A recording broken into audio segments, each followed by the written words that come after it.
welcome to the deep dive. Today we are taking on a really vast and critical area of social science.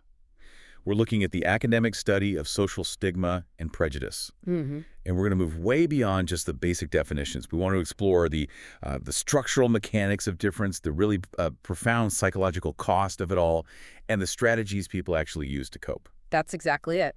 The sources you shared, they all center on the experience of living under this burden of discrimination. So our mission here is to really synthesize this material, give you a framework for understanding these complex processes. Right. We want to go from the abstract definition of stigma all the way to the measurable health consequences to show you the blueprint, really, of how prejudice affects performance, health, daily life. Okay, let's dive in. So to understand stigma, we first have to talk about status, and that really means starting with privilege. It does. The sources define privilege as a kind of status granted by a dominant group's power, which then gets seen as just, natural, and normal. The default setting. Exactly. The key thing about privilege is that it gives you the luxury of being invisible. The privileged person doesn't really have to think about their group membership when they walk into a room or take a test or anything. And then, in contrast, you have stigmatized groups. These are the groups that differ from that dominant standard in appearance or behavior, and they're actively devalued. Precisely. And the experience of being in that group is often summed up by these two powerful academic terms: being a marked group member and experiencing objectification. Objectification. So you're not seen as an individual person. Not at all. You're treated as an object, a stand-in for a whole category, and usually a negative one. That distinction, individual versus category, that feels foundational. But what I love is how the sources don't just treat stigma as one single thing. They break it down into 5 dimensions. They do, yeah. And this framework helps us analyze why different stigmas get such different social reactions. Let's start with the first two: course and concealability. Course is about stability, right? Yeah, some stigmas are stable, maybe irreversible, while others are unstable, temporary. Yes. And concealability is, can it be hidden? And this brings up a fascinating psychological trade-off. Oh. Well, you might be able to pass for a dominant group member, but the sources are really clear that the act of hiding it doesn't get rid of the guilt or the shame or the stress. You're just trading external prejudice for this massive internal pressure. So you're either dealing with it directly from others, or you're dealing with it constantly inside your own head. Right. Then you have aesthetic qualities, how physical appearance itself can trigger stereotypes. We're talking about things like facial disfigurement, body weight, even signs of aging. That visual cue is the trigger. It's the first domino. The fourth is origin. So is the characteristic seen by society as controllable? This one is critical because it predicts the emotional response. If a stigma is seen as uncontrollable, like a disease you're born with, people tend to feel pity, they offer help. But if it's seen as controllable, like, say, certain addictions, the reaction flips to anger and disdain. Which just intensifies the stigma. Massively. And finally, number 5 is danger. This is purely about perception. But groups that are perceived as more dangerous are just more stigmatized. It's a simple, powerful rule. So those 5 dimensions, course, concealability, aesthetic, origin, and danger, they give us a toolkit to really analyze the social burden. Exactly. And once you have that framework, you can see how stigma operates in these much more complex ways, extending way beyond just the person themselves. Which brings us directly to stigma by association. Sometimes it's called courtesy stigma. It's just wild that a dominant group member can actually get a courtesy stigma just by associating with a stigmatized person. It's so effective as a social control mechanism. And there's this study from 1994, Newberg and his colleagues, that shows it perfectly. Okay, what do they find? So in the experiment, male participants watched 2 other men, we'll call them A and B, just interacting. They were fine with person B. But then, when it was revealed that person A was gay, the participants suddenly felt way less comfortable with B, but only if B was described as A's friend. So B did nothing wrong. Nothing at all. He just acquired the stigma through proximity. It's a really powerful social deterrent against integration. That really captures the reach of prejudice. Okay, let's shift to how group numbers themselves create a unique kind of pressure. This is tokenism. Right. Token status is what happens when you have just a few members of an other group in a large majority. Think a single woman in a boardroom full of men. It creates this isolating, chilly climate. And being a token is shaped by three perceptual tendencies, right? The first is visibility. You can't hide. You capture everyone's attention just by being unique. The second is contrast, so the differences between the token and the dominant group get exaggerated. And the third one is critical, assimilation.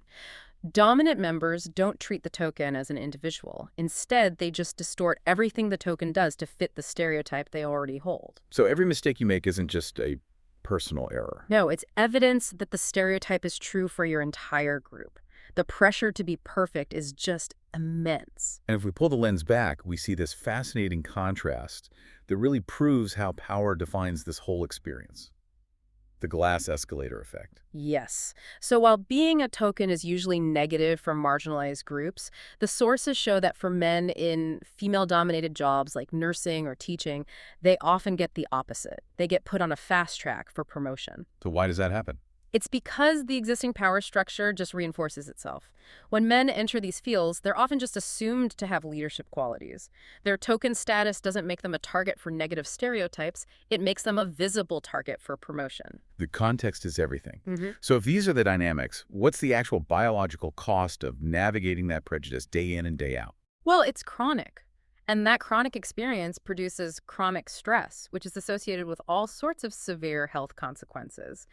People in stigmatized groups face what are called non-normative life events, things the dominant group just rarely deals with that make them more vulnerable. Which brings us to the minority stress model. We all deal with general stress, losing a job, getting sick. But this model says minorities face unique additional stressors. It does. And they create what the sources call a toxic environment. They fall into two buckets. First, external stressors. Like what? Objective events, microaggressions, bullying, violence. And they're often ambiguous, which just adds this whole other layer of mental exhaustion. Is it discrimination or isn't it? And then there's the internal cost, which feels almost more draining. Yeah, the internal stressors, two big parts here. Internalized prejudice, where you actually start to believe the negative stereotypes about your own group, and crucially, the expectation of rejection. So you're just constantly vigilant. Constantly on guard, anticipating mistreatment just because of who you are. This affects so many groups, LGBT people, ethnic minorities, people with disabilities, that hypervigilance just eats up your mental bandwidth. And the sources are really clear. Prejudice in this context is, well, it's a form of trauma. They're unequivocal about it. The concept is called prejudice as trauma. And it's not just the direct victim who suffers. Just knowing about or even seeing a discriminatory attack against someone in your in-group is enough to produce a trauma response in you. A spillover effect. The spillover effect. And unlike a single traumatic event, this trauma is often ongoing, it's repeated, it's pervasive. Let's focus now on a specific high-stakes moment, like taking a test. How does that underlying stress cause immediate cognitive failure? This is the whole world of stereotype threat. Stereotype threat is the idea that just being aware of a negative stereotype about your group creates a risk that you'll be judged by it. And that risk creates this disruptive state that just tanks your performance. The classic study on this is just, it's required reading. It is. So you have black and white undergrads, and they're given really tough GRE verbal questions. When the test is framed as just a simple lab task, the performance difference is minimal. But then they change the framing. That's where it gets really interesting. For the other half of the students, the researchers said the test was a valid indicator of intelligence. That makes the stereotype relevant. And performance among the black students just plummeted. It was entirely situational. So a few key things here. One, this is a general process. Two, it can affect anyone, even high-status groups. And three, it comes from situational pressure, not necessarily some deep-seated insecurity. Exactly. And the mechanism is key. It's not just anxiety. Being under stereotype threat is physiologically arousing, and critically, it reduces cognitive resources. It eats up your working memory. It hijacks it. Your brain power is busy managing the distress instead of solving the problem in front of you. So knowing that mechanism, how do we fight it? The sources mention three main approaches. Right. They're categorized as belief-based, so changing beliefs about the stereotype itself. Identity-based, which targets how much you identify with that identity. And resilience-based, which is about alleviating anxiety in the moment. And some of the specific strategies are fascinating, like providing role models that bust the stereotype. Yeah, and they don't even have to be physically present. There's research showing that just watching a speech by Barack Obama improved verbal test performance for black students. Yeah. It just disrupted the stereotype? You can also decrease how salient the identity is, or have people affirm their self-worth by writing about their core value. And we have to mention the flip side of this, stereotype lift. Ah, yes. This is when non-stereotyped groups actually get a performance boost from downward social comparison. They see the other group struggling, and it reinforces their own sense of competence. This plays a real role in the performance gaps you see on tests like the SAT. Okay, let's pivot to the biggest challenge. How do people actually respond to all this? And we have to start with this psychological puzzle called the Personal Group Discrimination Discrepancy, or PGDD.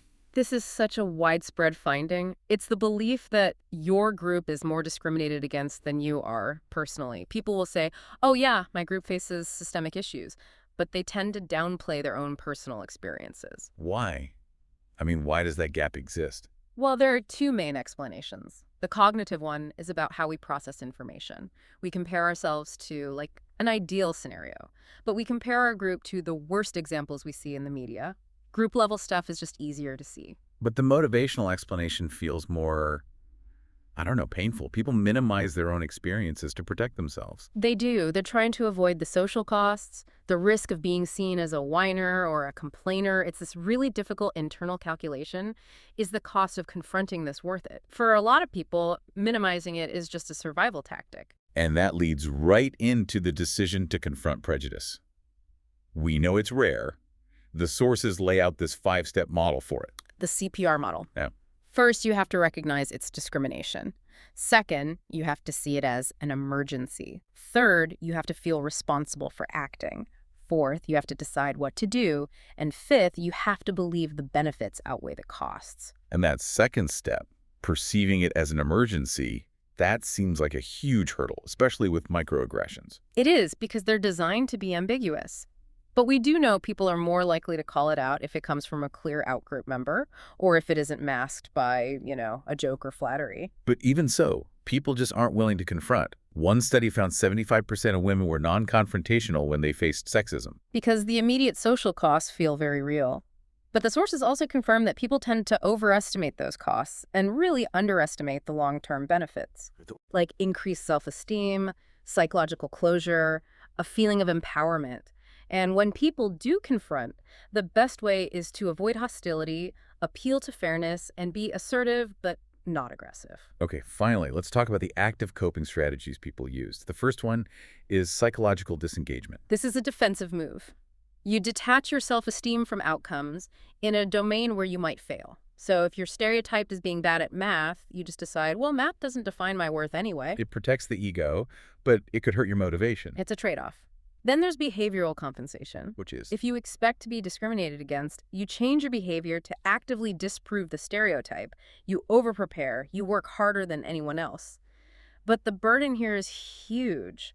As prejudice increases, the level of compensation required just keeps going up and up. You have to overperform just to be seen as average. It sounds exhausting. It is. It's a perpetual tax. And the most direct strategy is to just confront the stigma itself. Yes.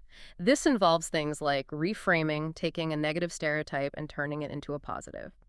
Or self-labeling, which means reclaiming a derogatory term. A great example is how the word queer was reclaimed as a positive self-label. It takes the power away from the oppressor. Wow. We've covered a huge amount of ground today. From those 5 abstract dimensions of stigma all the way down to the minority stress model and the hijacking of cognitive resources in Stereotype Threat. And what these sources really show, I think, is just the sheer adaptability and strategic thinking required to navigate a society structured by prejudice, whether it's through compensation, disengagement, or just radically reframing who you are. So what does this all mean for you? We talked about that difficult internal math of the PGDD, where minimizing discrimination is often a way to avoid being labeled. But here's the thought to leave you with. The sources argue that the cost of not confronting discrimination is that it will certainly happen again, to you and to others in your group. So how does knowing that future, certain cost, how does that change your decision to speak up, even when the immediate social resistance feels so high? That's something to keep exploring. That's a provocative and really essential connection to make. That's it for this deep dive. Thanks for joining us.